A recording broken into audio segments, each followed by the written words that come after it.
on the other side of that, Paul, I thought we had grown as a show and as a unit, but Lincoln Riley's 4-8 in his last 12. I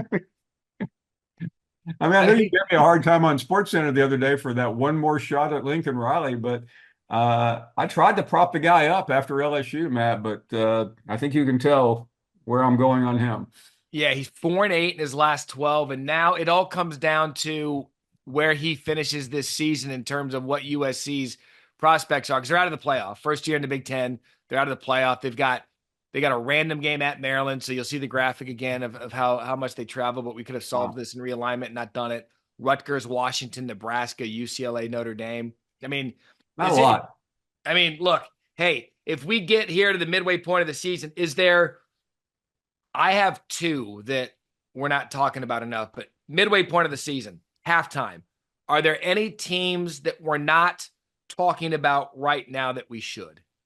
Well, I mean, I know the wonks are talking what about BYU? They're talking about Indiana. I mean, I'm probably not as focused on them as others. I mean, I'm more amazed at the schools that are playing themselves out than the ones who are playing themselves in. I would say there are two teams we should keep an eye on as we move forward. You know, BYU, you mentioned them, but I think in that same vein, it's Iowa State in the Big 12. They're undefeated 6-0 for the second time in school history. It's not sexy. It's Iowa State. It's Ames. It's Matt Campbell, but they keep winning games. And don't look now, but Notre Dame is now back into the conversation, even after their loss against NIU, that they're going to have some games down the stretch, Paul. And the other one, because of week one, it's funny how teams disappear off the map after a week one loss. We saw it with LSU after USC. We also saw it with Clemson against Georgia.